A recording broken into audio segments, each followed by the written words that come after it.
No.1 Montana State rides second quarter wave in FCS quarterfinal win over No.8 Idaho. Idaho head coach Jason Eck had a couple tricks up his sleeve. He just employed them at the wrong times. Right after tying the game 10-10 with 8 minutes, 22 seconds left in the first half, the Vandals tried an onside kick. The ball was mishit and Montana State got the ball on the UI 38-yard line. MSU QB Tommy Mellott later scored on an 8-yard run. The unraveling continued when the Vandals fumbled a self-inflicted wound by way of wide receiver Mark Hamper running into offensive lineman Aiden Napick.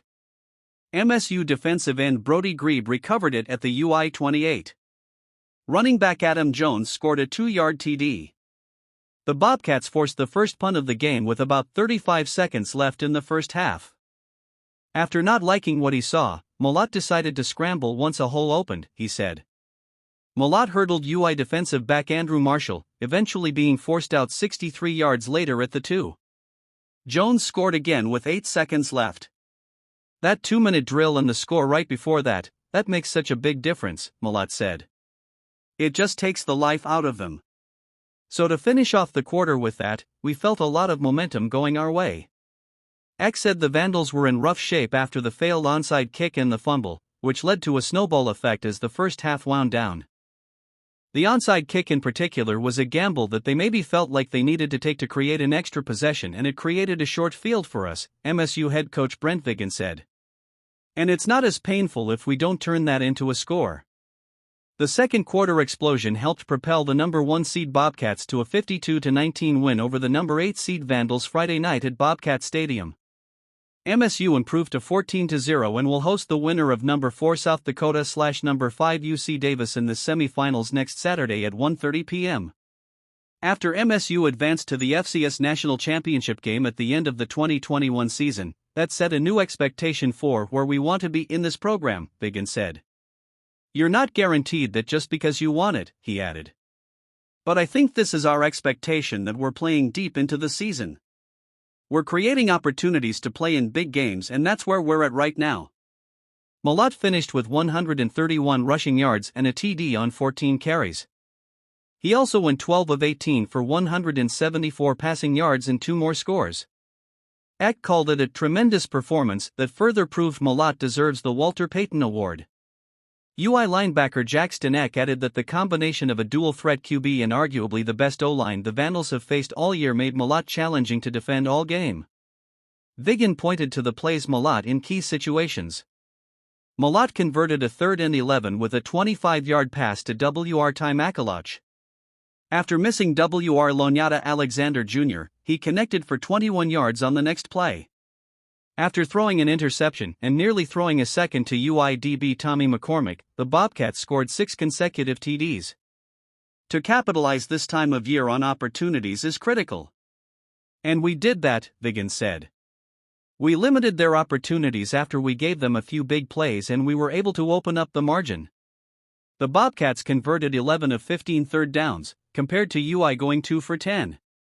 Jason Eck said the Vandals threw some new wrinkles at Mellott, but the QB seemed to always get out of a jam. MSU also finished with 283 rushing yards.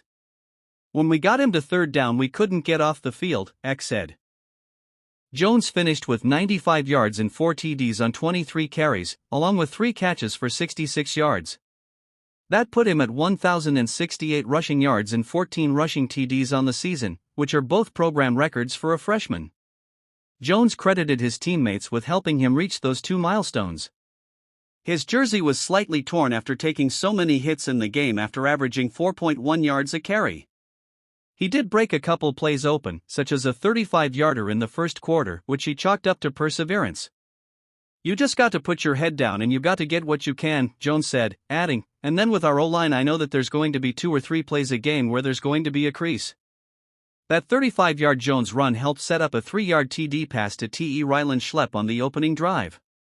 Idaho looked for a quick answer, with QB Jack Lane, who was sidelined due to injury in the previous matchup, a 38-7 MSU win on October 12, connecting with WR Jordan Dwyer for 18 yards and WR Mark Hamper for another 13. But the Vandals stall out on a 4th and 1, with MSU LB McCade O'Reilly stopping UIRB Deshaun Buchanan. Mellott was forced into making one of his few mistakes after UILB Zach Johnson came on a blitz. The errant throw turned into an interception, only Mellott's second pick of the season, caught by LB Isaiah King. On the very next play, Lane threw a 55-yard bomb to Dwyer for a TD to tie it 7-7.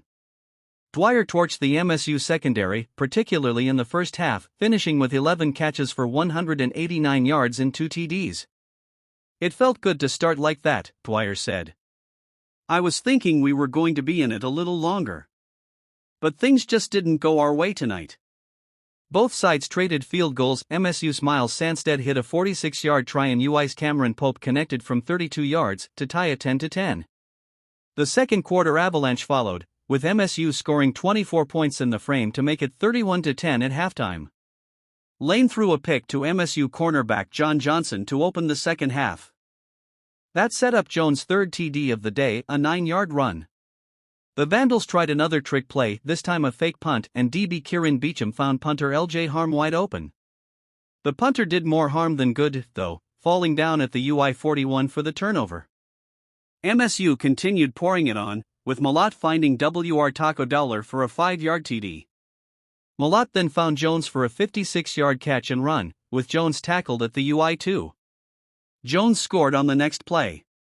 Dwyer later hauled in a 25-yard TD. UI failed on the 2-point conversion attempt, and Pope added a 43-yard FG. "Things aren't going to always go perfectly at this point in the playoffs," Mellott said. He pointed to the Bobcats' resilience to overcome some early setbacks and go for the kill when they had the chance. "Pulling away came down to trust and consistent execution. A lot of stuff happened in the first half that you can't quite dial up," Vigan said. "It's just guys continuing to believe, whether it was offense, defense, or special teams making those plays to extend that lead."